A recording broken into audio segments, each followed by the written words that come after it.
नमस्कार मित्रांनो, आता अशी गोष्ट समजली आहे की बिहारमध्ये जे पूल आहे ते बांधल्या बांधल्या काही महिन्यामध्ये कव्हर पडतात आणि त्या पूल पडल्यानंतर त्या पुलाच्या खाली जे निरापराध लोक आहे ते काबर मारतात। आणि आपण जर बिहारमध्ये गेलो तर तिथल्या रस्त्याची हालत तुम्ही बघितली असाल, एवढी खराब आहे। आणि त्याचमुळे मित्रांनो, जे सर्व बिहारमध्ये भरपूर लोक आहे ते आपल्या मोकंडी म्हणजे आपल्या महाराष्ट्रामध्ये काम करायला येत असतात। त्याच्या मागचं नेमकं कारण काय? त्याच्या मागचं कारण आहे तिथील असलेला भ्रष्टाचार।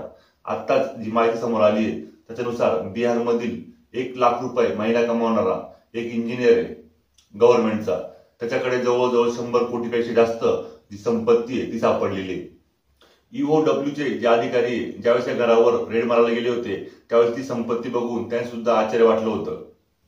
घरामध्ये पैसा कुठं लपवावा त्याला इंजिनियरला कळत नव्हतं, त्यामुळे त्यांनी काय केलं होतं, जे पैशाचे बंडल आहे ते पैशाचे बंडल अक्षरशः जाळून टाकले होते आणि काही जे बंडल आहे ते टॉयलेटमध्ये टाकले होते, काही पाईपामध्ये टाकले होते। आणि इतके पैसे जे होते त्यामुळे काय झालं होतं, जे पूर्ण घराची पाईपलाईन आहे पाण्याची ती चॉकअप झाली होती। या इंजिनियर साहेबांनी आपल्या जे पाण्याची टाकी घराची त्या पाण्याची टाकीमध्ये जवळजवळ 39,50,000 लपवून ठेवले होते। त्याच्या घरातून जवळजवळ 52 लाख रुपये कॅश आणि 26 लाख रुपयाचे सोन्याचे दागिने आणि 1 ते 2 लक्झरी गाड्या सापडल्या। त्याची चल अचल संपत्ती जे डॉक्युमेंट सापडले जमिनींचे प्लॉट्सचे त्याची टोटल जर केली तरी जवळजवळ 100 कोटीच्या आसपास होते।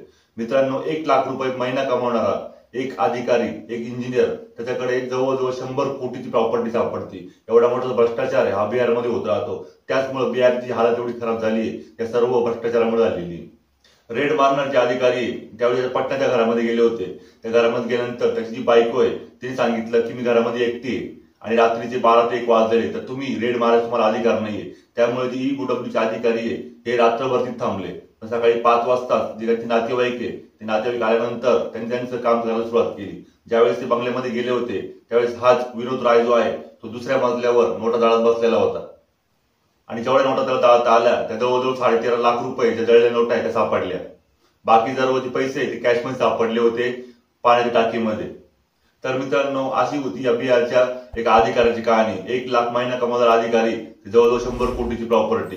तर तुम्हाला या घटनेबद्दल आणि या व्हिडिओबद्दल काय वाटतंय तुम्ही मला नक्कीच लाईक आणि सबस्क्राईब करून सांगू शकता।